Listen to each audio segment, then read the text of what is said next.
that. Yeah. I, he would be glad to hear that because, I don't know, but he would be glad to hear that. Yeah. Well, it's noon or 2 o'clock if you're in Central Time, and it's 3 on the East Coast. And this is the Going Pro Experts Academy. Ask Jim Friday Zoom call. And Dennis Madden, CPE, Certified Professional Expert, and I have been pursuing for the last few moments just a little reflection on our experience in La Jolla. So for those who watch this later and those who are joining soon, the purpose of today's gathering is just to kind of put a capstone on the event we all went through together over the last several days. And now we've had a little time to reflect on it without the presence of all the other distractions. I'm interested in what has occurred to you since then. Dennis, you want to kick that off? And I can share some of my own insights as well. Sure. And what is interesting to me is that so much of what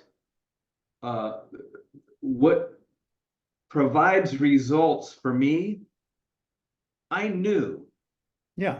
I know about the urgent versus important, that quadrant. And but I think all of us, and I'm certainly not alone in this, need some help every once in a while to recognize that.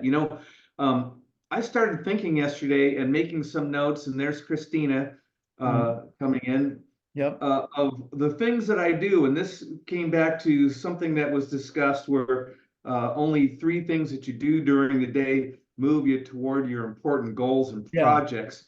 And it was filled with a bunch of junk that at the time, man, I got to get this done, even if it's just a matter of cleaning my desk. Yeah. And as I made this ridiculous list, hi, Christina. Hey. Yeah. As I started working on this list, I thought, this is absurd. I've only been up for 3 hours and I filled the whole page of stuff that doesn't matter. And so what I decided to do, and I started yesterday, and I was diligent today, was start on the important work, and if there's any time left, I can get to all those things that waste my time, and I can feel good about it. Well, that's what I did. The to-do list, most people, they are so pleased by the ability to check or cross off an item on their to-do list that they'll do some things that they shouldn't ever get around to. They end up doing a bunch of nice to-dos. When my colleague, Dr. John Lee, was advising a bunch of us on time management many years ago, he said the 4D delta of time management are drop, delay, delegate, do. He said, so you look at your stack, whatever it is that's urging you to do it. And this could be your agenda, meeting request, any number of things. But you look at it and you say, okay, what on this list of things, if I dropped it and never did it ever, it wouldn't matter. And he said that for most people shrinks the list very rapidly. So they look at drop, delay, delegate, do, and the first thing is, what could I drop and never do, and it wouldn't matter? Okay. Second, delay. What is there that I'm about to do that if I put it off for a day, a week, a month, or to July the 6th at 3 p.m., it would be better and just fine. So now your load has gotten even lighter because you've delayed, but delay and procrastination are separate. Procrastination is indefinite delay and shirking responsibility. When you have time to do it. Yeah. Right? You could do it, but you just don't. Yeah. And so that's procrastination. Delay without the procrastination factor is delay, is time specific. So Hey, Dennis, you got a few minutes? Actually, I don't. Let's meet later. Okay, when? That was the power word. When? Right. I don't know, later. When later? Tuesday? No, I'm busy Tuesday. I'm out of town. Wednesday? Yeah, yeah, Wednesday. Okay. When? We'll work. No, when? 1 p.m. You calling me or am I calling you?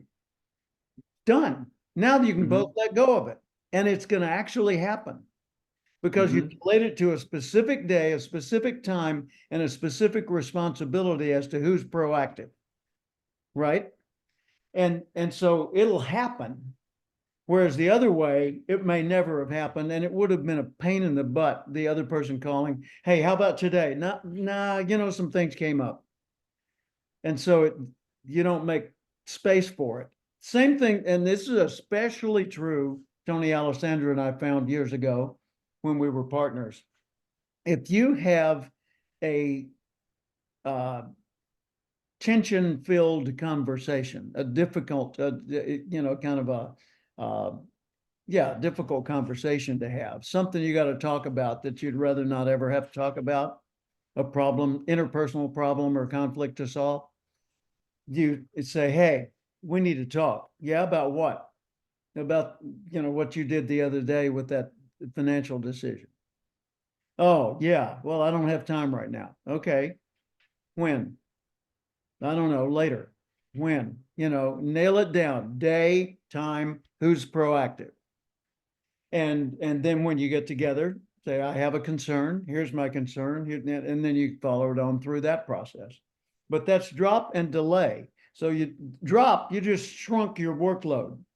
Delay, you just shrunk your workload by moving some of it forward to times when it was less pressure on you and more likely to be successful in its outcome. Delegate, the next question looking at the workload is, am I the person that ought to be doing this? Is there someone else that ought to be doing this? Well, no one else knows how to do it. No one else will do it as well as I do. Okay. Who could I train so that next time I could delegate to them? Oh, I could. And so then you start making things delegatable by teaching other people how to handle them the way you would have handled them. Can I add something to that? Please.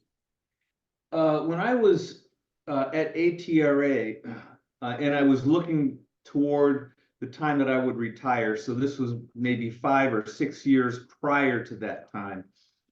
I thought, and it wasn't the only reason, but I thought, I should start working now so that the three directors, that would be Lance, Vanessa, and Roger, the Mhm. three of those could do everything at ATRA without me. And when you say it out loud, it sounds like you're being lazy or you're trying to shirk responsibility, but Ah, that's important, and it's for the reason that you just cited, so that uh, you're improving their ability, and there's going to be a point that you want to go, yep. and why wait until the last minute? And so, yeah, I had to make a real effort to have that. Oh, hi, Robin. To make that happen, but it was well worth it. Yeah. Outstanding. I was responding to, whoops, excuse me, I've got to cancel this. Mike Graham's trying to get in, but he's driving. So that makes it really awkward for him to use the meetlink.co/Cathcart thing and get a screen and then choose the link. So I was just giving him a quick response. Yeah, so when you train somebody to be able to take it, then you've lightened your load yet again. So it went from the big load to dropped, delayed, specific, delegated, or delegatable, so that you're continuing to whittle the size of your urgency workload, and then you do according to urgent and important and all those, all those factors. And something, hi Robin, Something that Dennis said a moment ago that I want to kind of pick up on is, it may not have been on the recording yet. He said, when I reflected on the meeting, a lot of those things I already knew. And I believe that it's almost 100% of what we covered, you all already knew. Because I don't think we were presenting brand new information. We were repositioning information you understood and reminding you of things relevant to it so that you would take action that benefited you the most. So I'm going to go to gallery view because I'm looking only at Dennis right now. And I want to see all these lovely faces and background images. There you go. Look at Well, and it also interjects a bit of accountability, doesn't it? What was that comment? It also interjects a bit of accountability. Yeah, it does. See, Jason, my grandson Jason, God bless him, he sent me the nicest comment. Let's see. I said, you were such a great addition to the Expert Summit. Thank you. They all wanted to be your longtime friend. I said, Jason, anytime I'm doing an event of this nature, you're welcome as a participant, observer, or whatever, and you don't have to do close-up magic to justify being there. And he said, thank you so much. It was a pleasure to be there, and I'd love to attend future events like it. You sure know how to put an event on. You can let them know the feeling from Jason to all of you was mutual. There was so much warmth in that room, wisdom and understanding in everybody. Wait for this line. I was happy to breathe the same air as everybody else there. Isn't that cool? Yeah. Wow. Well, Robin, you were dearly missed. You would have loved it. And there will be a recap and tons of photos coming soon. Well, I was following along. I was seeing the post. I was upset that I couldn't be there. I had obligations beforehand, so I really wanted to. But I'm not surprised at all. At all. Thank you. Hi, Christina. Hey, Jim, and hey, everybody. It's so good to see you. Really good to see everybody. I'm on a different, my regular camera's not working, so it takes me a minute. I'm on a different place here on my camera, but that's okay. I'm really happy to be here. And Robin, you were definitely missed. Well, I saw that you were there. I was wondering, golly, I am definitely missing out on everything. So it was a busy time for me here, but it was, I really wanted to be there. Man, some of those photographs, guys, the sunsets, my in-laws, live in Dana Point, right there at Laguna Beach. So I get to see a lot of that. They live above the Ritz-Carlton. So I get to see that quite often. But man, some of those were stunning. Stunning. That location was awesome. Absolutely. The question that I posed earlier, when it was just Dennis and me, was since you've had a little time to reflect on the event, and I'm going back to Christina with this, what has occurred to you or come clear to you since reflecting and not having any of the pressures of the activities?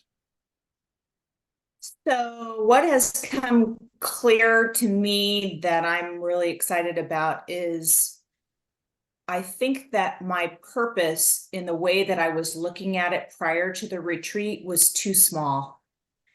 And I'm going to borrow some words that I've heard you said I've heard you say before, Jim, but I see my purpose as getting on the path to fully express myself so that I may be of service to those around me, so that I may help others by being fully who I am. Totally. I was just and talking all the little tidbits that are coming to me from so much of what was shared in the room. It's just, I don't want to forget them. I have lists. I've reread my notes. I'm connecting with others. I've already proactively connected with, different people from the retreat. I'm going to keep doing that. Yeah. I haven't gotten to some people that are even on this call right now, but I'm getting to you. because it's just really important for me to create that community. Creating the community is my next step, is being with you all and making sure that I'm present. I love it. I'm so glad you're part of this. Thank you. Robin, for your awareness, 21 people were involved in the retreat and in the summit. And the experiences we had were just epic. I mean, it turned out great. By the way, speaking of epic, I just got a little note, a notice of a posting by Michael Butler. Michael Butler's birthday is today, and he's in Singapore already. He just left us in La Jolla, and he's down in Singapore. So just a little side note of a personal nature. But Michael added a lot of value. The thing that when I reflect on it, the things that stand out for me are, first off, MVP. Joe Willard clearly had to be the most valuable player. Would you agree? I mean, Yeah, he was terrific. yeah, and he just stood there and said, well, you know, when you think about this, da da da da da da da da da da, and then he'd tell his little story, because he always tells stories. And everybody's going, whoa. Whoa, that was profound. You know, and it's just, it's kind of like my old pappy used to say, you know, but Joe drops those pearls of wisdom, and I'm going to find something and send it to him, some token of MVP, most valuable person from the event. But he was well received. And then Brian Tracy, this blows my mind. Brian Tracy, top of the world food chain, you know, this food chain in the field of personal development, comes to the meeting on the opening night with his wife, got to use a up walker to make sure that he's stable enough and doesn't hurt himself. And yet his mind is 100% present, and his soul and everything is invested fully, just as if he were 40 years old. But it took him an hour to get from his house to us and an hour to get back every day. He came on Sunday night. He was there for the full thing. Fully participated, did not stand up and require, you know, center spotlight status. He sat there and participated like everybody else, dropped some powerful pearls of wisdom on us. And then he's back the next morning. And he's there all morning. And he goes to lunch with us. And he comes back to La Jolla again that evening for dinner. And the next day there again. And he's there all morning. And then he's back for the awards dinner at Candor. Wow. And he tried to pay me 3 times. 3 times. He said, I don't want a free ride. I don't want to, you know, be getting away with something. I want to carry my own weight. And it's just kind of like the reverse of the biblical thing with Peter denying Jesus, you know. But Brian instead is saying, hey, I want to pay my way. No. And then he comes back with it. So that, I think, is quite an enormous compliment from a substantial individual. And wasn't he supposed to just do a virtual or something one night? Wasn't that the original plan? Yeah, the original plan was just whatever Wow. involvement we could get from him, just an appearance, you know, just come by and you know, bless the people with your your little thing with water in it, you know, holy water. And That's amazing. we just- Wow. But he behaved as a peer, like Christina and Dennis and I sitting with Brian. Nobody's in charge. Nobody's bigger or smaller. You know, it's just equals sitting around sharing ideas. And so I took that as a very, very high compliment to our forum. And then we had Victor Antonio. Hey, Eric. Great to see you, Eric Swanson. And we had Victor Antonio come in. I'm doing this for Robin and for the people that watch this later, by Zoom call on this big screen TV. And it was a big screen TV. And you would have thought it was a network broadcast. absolutely first quality, crystal clear video. Victor was charming and brilliant, and shared his business model with us. So we were able, in the course of the summit, to see Eric's business model, to see Dennis's business model, and Christina's and mine, and Tony Alessandra and Brian Tracy and all these others, and know that, well, like Troy Hoffman was there, and he's not a speaker. He can speak well, but he's not a speaker. And he just invests in businesses and coaches and develops them and helps them scale and things like that. But every one of those was a possibility for us.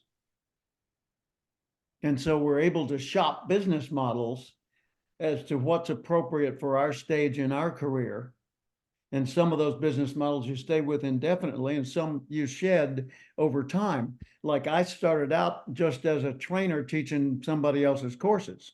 And then I became a motivational speaker, full-time keynoter, doing almost only keynotes. And then I started adding training and getting some clients like ATRA and Mass Mutual and others that I stayed with for years and did lots of training for. And so I became more of a consultant. And then I partnered with Tony Alessandra, and that became a business where we had a staff of 5 part-time, 5 full-time people, and our own offices in La Jolla Shores. And, we're building Cathcart Alessandra and Associates, Inc. as a training firm. And then we said, nah, let's change this. And we decided to go back to separate businesses, still be friends and collaborators, but to build our own businesses in our own separate ways. And Tony left the speaking business altogether. He said, I want to be the assessment business behind the scenes and not have to go give speeches. I said, have to, get to. I love to give speeches. Yeah, I'll do it, but I'd rather be making deals. So I wanted those 4 segments. Define your message. What is it you have of value that's worth paying for, right? What's your message? Even if you're selling a product, it's the message. Identify your brand, find out what the market tells you this is, and then say it again and again until they think of you every time they hear that. Determine who your best buyers, your optimum buyers are. In other words, isolate your market segment. Choose or embrace the right business model for this stage in your career development, and then put in place systems to sustain the profitability of that. And so when Daniel Pope came in by Zoom call from Knoxville, Tennessee on Wednesday morning, he was able to show us a matrix of things we could do, from webinars to all kinds of other online things. By the way, I posted in the Experts Academy Facebook group page Daniel Pope's full menu of all the things that he recommended and the links to things that he can send you to. Noteworthy, there are 2 Facebook group pages. One is Going Pro, the other one's Experts Academy. And I posted that in the Experts Academy. Okay, so you might want to occasionally check each of those to see what's been posted lately. Okay, Eric, hope I didn't catch you mid-conversation, but I was just thinking, No, I'm good. I'd love to get your feedback on what, in reflecting on that experience the whole time there, and you were there for a lot of it, even though you missed the first day, for understandable reasons, and God bless your mom. I hope everything's good. Thank you. What, since the meeting's over, reflecting back on it, what kind of stands out to you, or what occurred to you? So I'm on a speaker earpiece. Hopefully, can you guys hear me okay? Yeah. Okay, great. Excellent. Let's see, what stood out for me is really the unity of everyone there to, I kept on saying the word nucleus. It seemed like a family, that we're all coming together. I mean, I work with true masterminds, and it felt like a mastermind of 20 people getting together, where like you said, you know, my main mentor, Brian Tracy, was there as a participant. I was there as a participant. John, Dennis, Dave, I met so many individuals there. I mean, Yeah. Troy Hoffman, all the individuals there were there to give. And that was really, it's uncommon, I believe. And it's common in your and my world, Jim.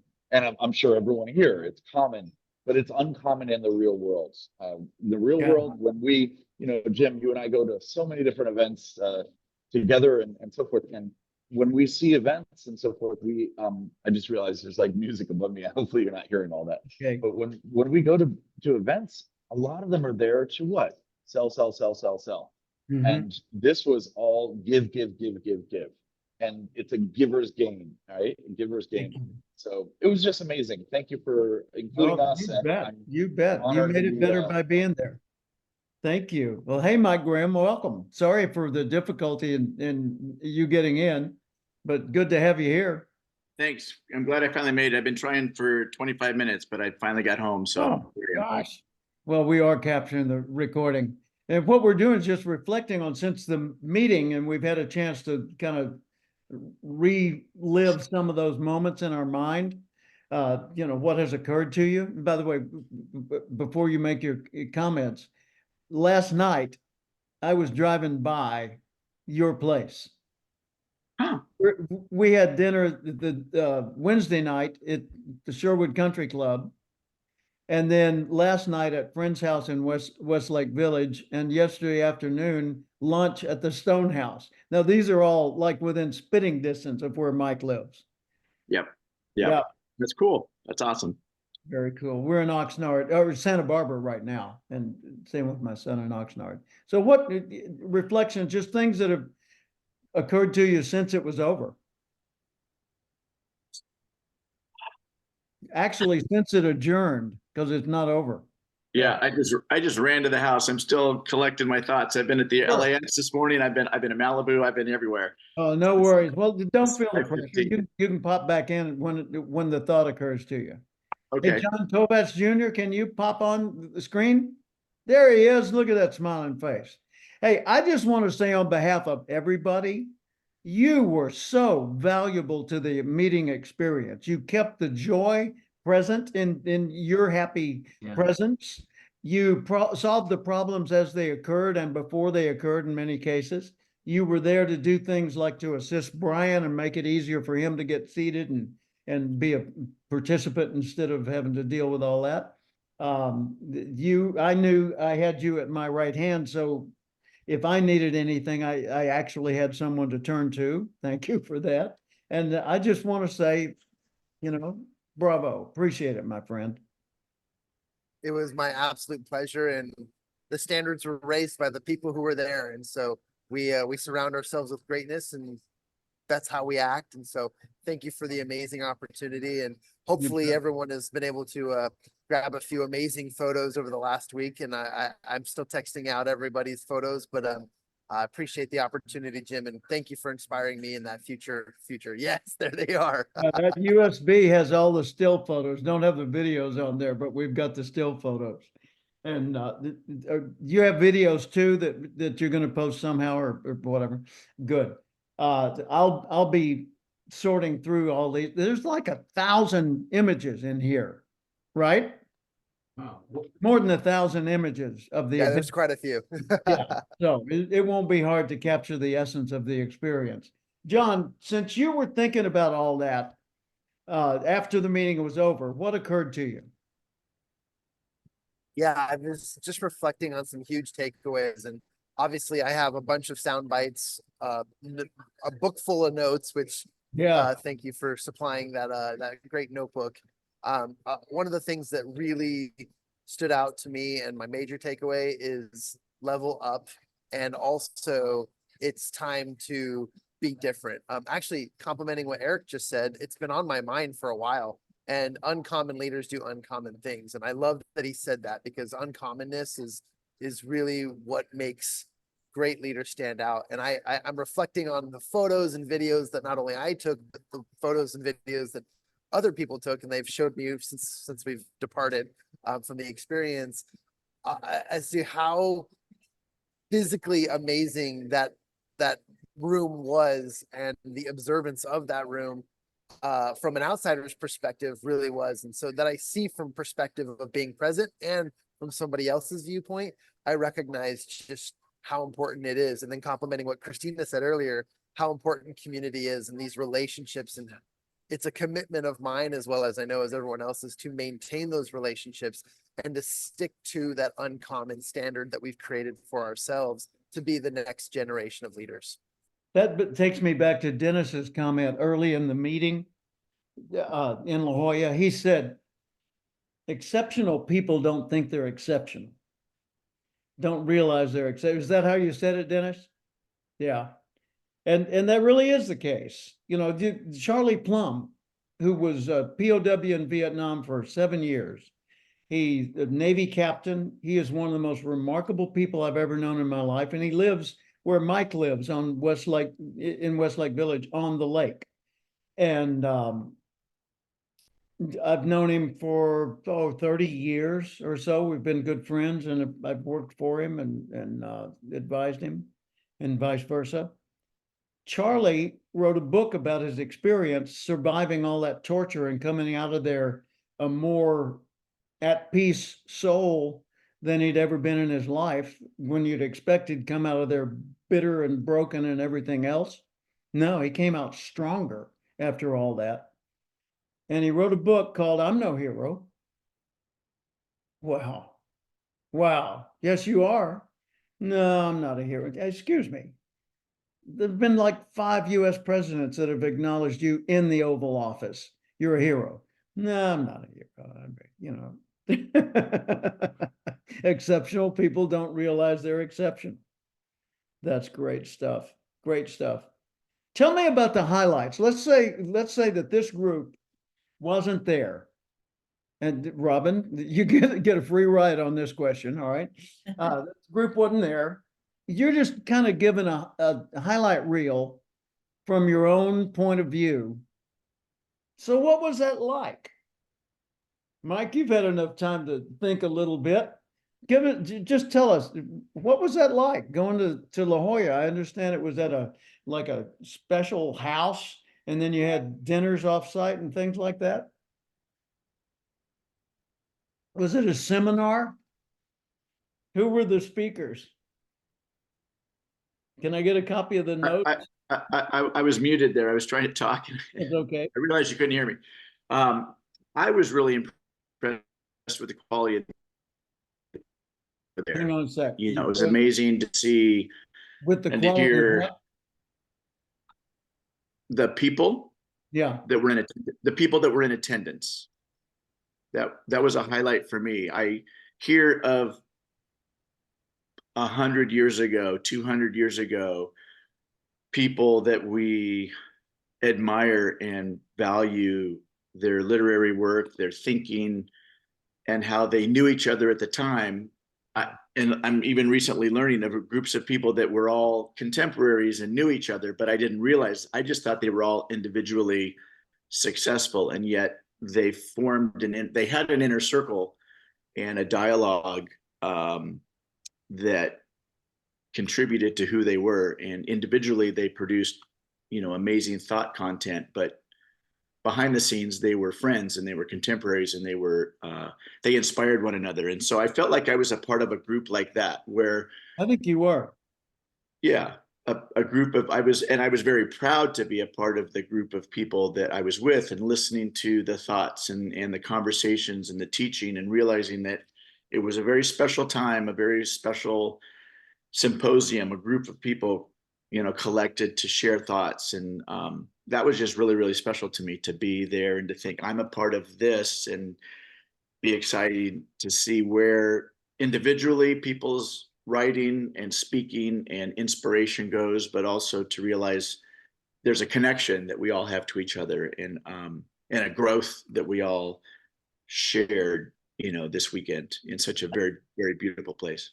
I think a big part of that is that you pick up the mode of thinking of the people around you. You see that say the way Joe Willard or Allison Doss or whoever looks at things is a different twist.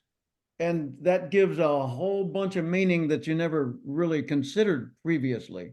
So you're right. That's a huge value factor. There's a book I recommend to you called Uncommon Friends, written by James Newton, Newton. I met James Newton and his wife Ellie. They've passed away now, but they were in their 90s when I met them. James Newton was the personal assistant at a high level, not clerk level, to Thomas Edison. And he hung out with Thomas Edison and Tom's friends. Tom's friends, who got together on a regular basis and even bought homes together in Fort Myers, Florida for vacation, were Thomas Edison. Now, just let that echo for a moment. Henry Ford, Charles Lindbergh, Harvey Firestone, Dr. Alexis Carrel, who's the inventor of the first artificial heart. Let's see, am I missing somebody? Lindbergh. Oh, and Lindbergh taught James Newton, the author, how to fly. I mean, if you're going to get flight lessons, that would be not a bad source. Charles Lindbergh, for God's sake. You look at that group of people, and the reason he called them in the book Uncommon Friends is he said these were the creators of the Industrial Revolution. Electricity, for heaven's sakes, roads, tires, cars, flight. Wow. You know, I mean, get the Wright brothers. They probably hang out with them and fit right in. But that little collaboration, they didn't think they were all that special at first. And yet they became people who molded life on Earth. Literally shaped human life on Earth, virtually in perpetuity. So that's a very inspiring book to read about their times just hanging out together and kicking around big ideas. And by the way, Edison was considered sort of the master mentor, like the Joe Willard or the Brian Tracy of the group. And he was stone deaf. Could not hear. He'd read lips. And they'd sit on the stoop, you know, sitting outside smoking pipes or cigars or whatever and telling stories. And Newton was there just soaking up everything he could, kind of like John Kovach was doing at our meeting. And Newton was the youngest guy. And so naturally he was the heavy listener. And Harvey Firestone said, hey, Jim, you know, I need your help. He ended up being one of the senior executives of Firestone Corporation. And he had other roles like that with Edison and so forth. So what Mike just observed, I think, is truly an element worth considering, because it could be that this small group of people committed to making the world a better place could, in fact, change the world's evolution in some positive way, just like Margaret Mead said. Wow. Christina, if you're telling somebody else about the experience, what are you going to tell them? Yeah, I've been telling people about the experience, probably struggling with it a little bit. It's hard to put into words. I think anybody who was there could probably agree with me on that, because a lot of it was difficult to articulate in that it was a feeling and it was a raising up of energy. It was a feeling of possibilities based on what Eric said earlier, just a complete forum of giving. Like everyone's focus was just to give. And so the level of energy and vulnerability that was in the room, I think that's an important word to describe it. And the safety that was created for that vulnerability, it just made incredible conversations and dialogue happen. Yeah. And that part of that safety is, first you create the forum, the nature of the conversation like I did. But then you have just a few key rules that keep it safe. Like one of the things I said was you can take photographs, but if you're going to do a video, private use only, do not publish on social media. And then we can vet those videos that are appropriate for publication and avoid anything sensitive or personal. And Eric was my Gandalf looking over my shoulder. Hey, Jim. Gestapo. Yeah, there you go. But without the feel of Gestapo. That was cool. Oh, man. Dennis, you're telling someone else that wasn't there about the experience. Where were you last week, Dennis? Well, this is how I would describe it. When you go to a seminar or a trade show, some type of an event where there's a speaker and you get all this great information, one of the things that you realize is that some of the best value of that time is chatting with the people in the hallway. Now, this was a big giant hallway chat. And what is cool about it is, we spend a lot of time talking to ourselves. Maybe we don't say it out loud, but this little voice is going all the time. And I love to listen to me. And I'm saying that egoically for effect, because we get into these things where we think we're right about so much and we've got it all figured out. And it may take us years to stumble across a different way. This only took a couple of days. Mm-hmm. And that was just wonderful. That was just wonderful. Thank you. What was your experience of the CPE dinner at Candor? Give me some reflections on that. Anybody, points of view, little moments, anything, even the overall impressions about what the CPE means. Yeah, Eric, go. Yeah, I absolutely loved it. So many things. I'll fire them off quickly. Number one, Giuseppe really impressed me. Number two, the whole overall restaurant, the way that they were attentive to every single person, so quickly anticipating everybody. It was amazing. Love that. I love that I got there early enough to throw my bag down wherever Brian and Tony was. I was like, I'm at this table, man. I loved it because I just had such a great experience. By the way, Robin, you should have been there. That's how I describe this whole environment, by the way. It's like, here's what I say. You go next year, get invited, do something, just be there. Not talking to you, I'm talking to anyone else, right? So the other experiences I experienced on that night, it was excellent. It was like a relaxed environment, but yet it was fantastic food.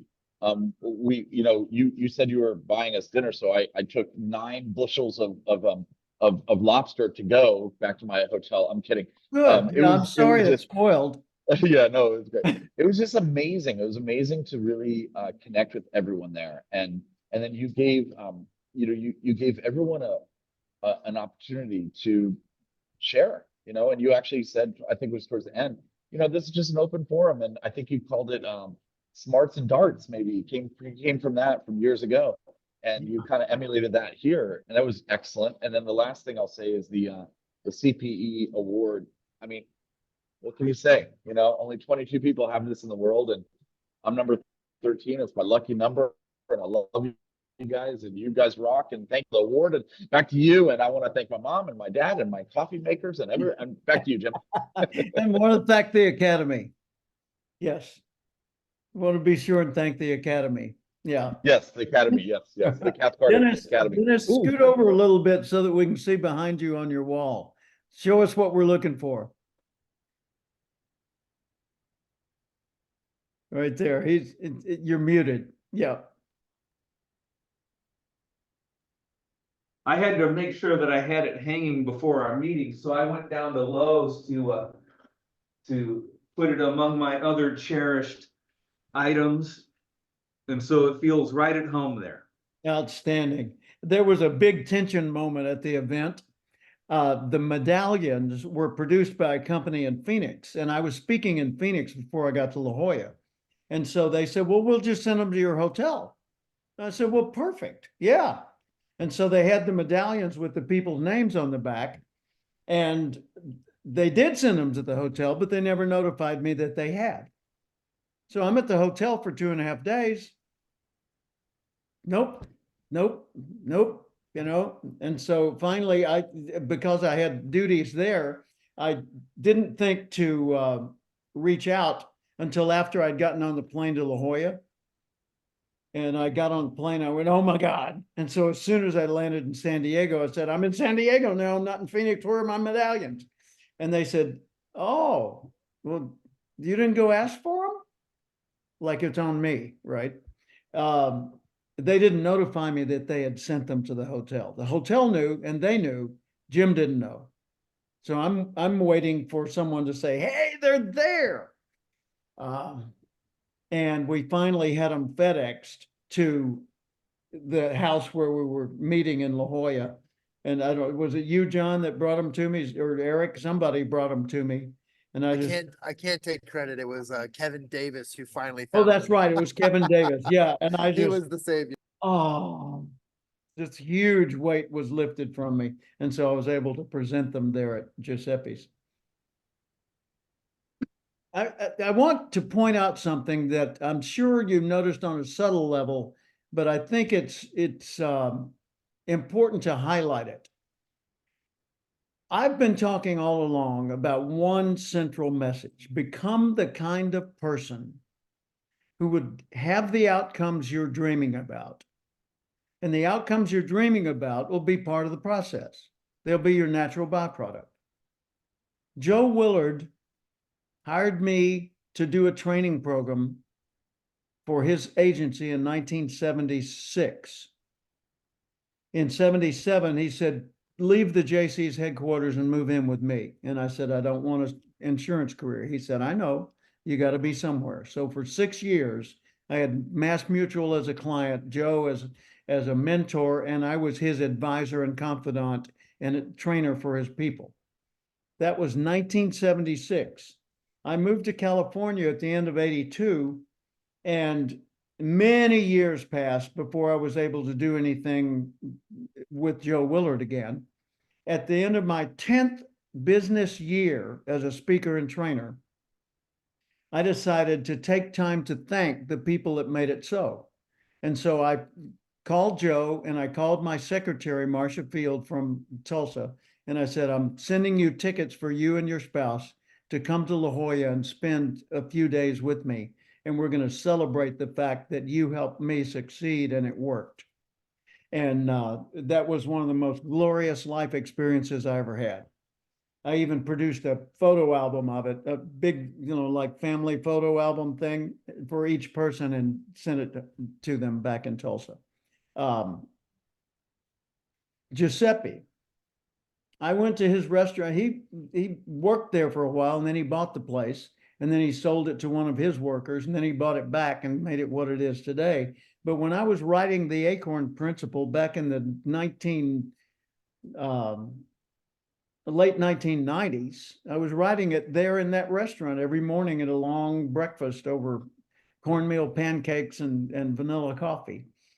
And so I went back to La Jolla, and it was like we had reconnected, like class reunion, right? And Guillermo, his server, had just started working there when I was doing that back then.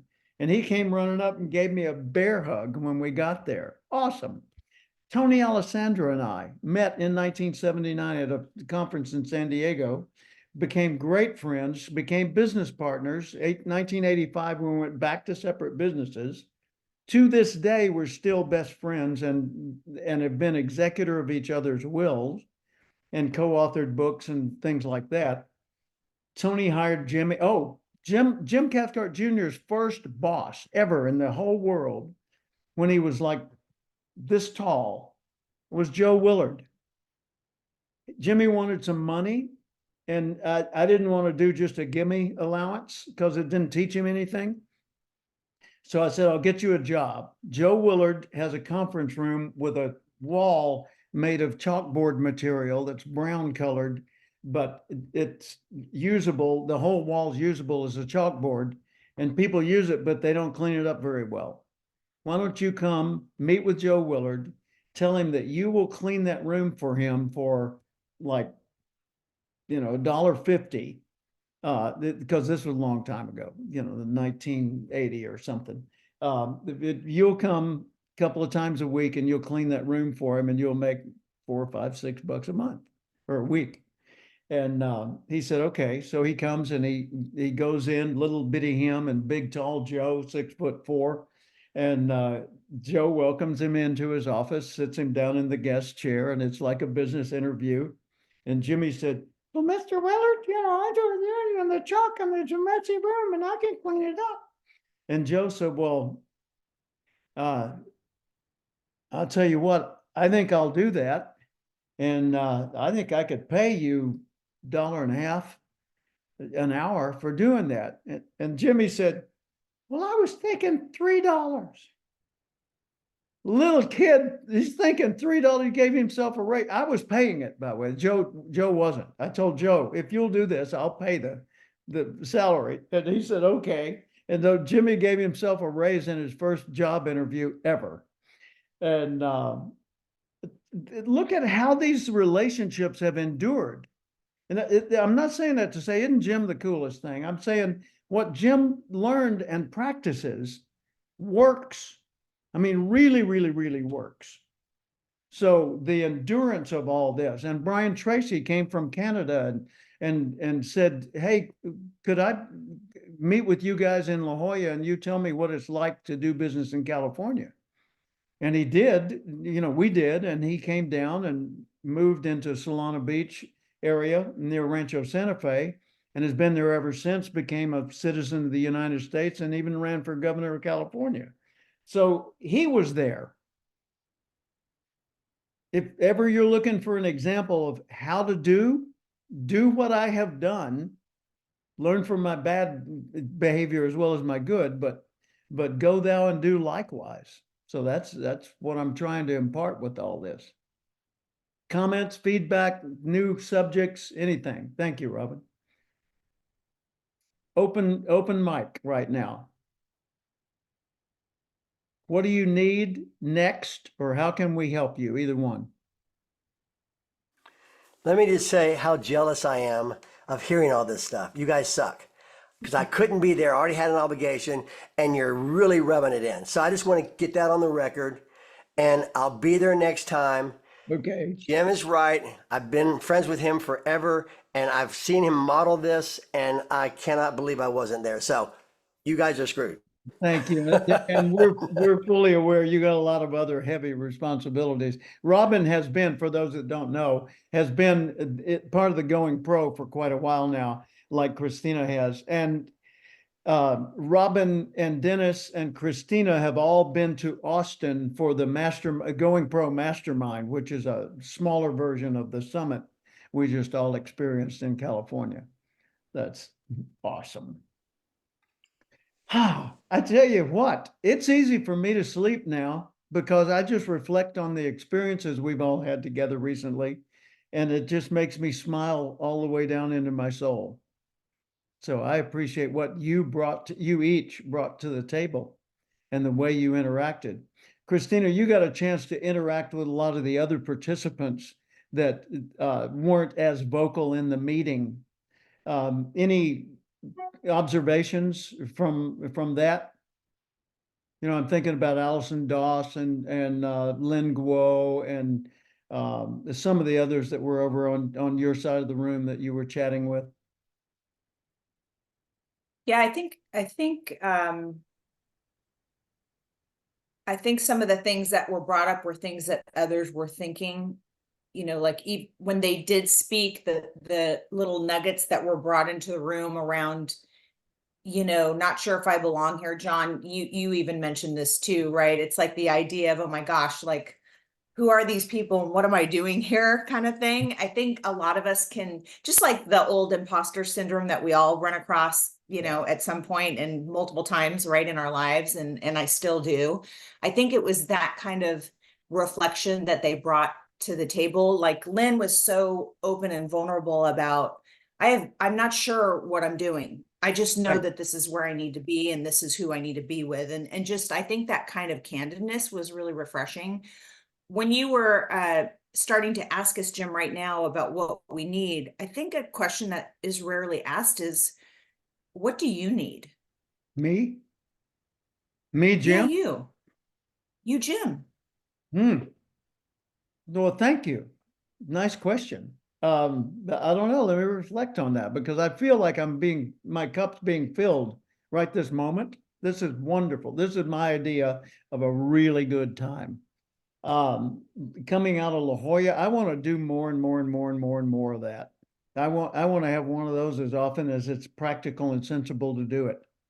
Because I didn't feel pressure except for things like the medallions not arriving. Or our happy experience at Duke's restaurant, learning how to deal with obtuse people. I'll tell you that story later, Robin. But everything about that experience, it was just so positive for me. And I look at people like Allison Doss. Allison has come through a really, really, really tough, challenging passage in her life and gotten to the position where she's now, as Eric so well said, a very powerful speaker, very charismatic, persuasive, and impactful because of how deep it goes.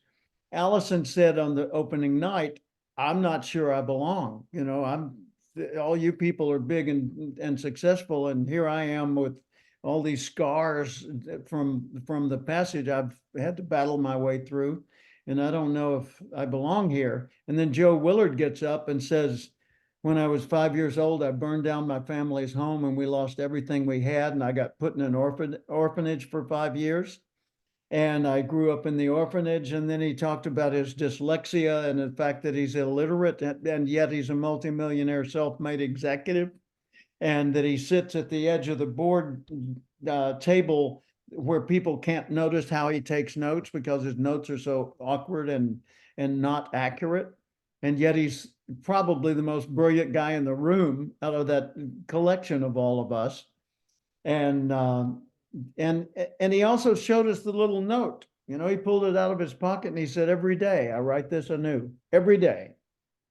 Today is going to be the best day of my entire life. Joe Willard, like 80 years old, every day for as long as I've known him, writes that on a new sheet of paper and puts it in his pocket and carries it all day.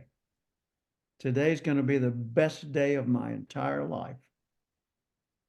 And one of the things he uses when put in a complex situation is he talks with that Texas drawl. He says, Jim, he said, W-I-N.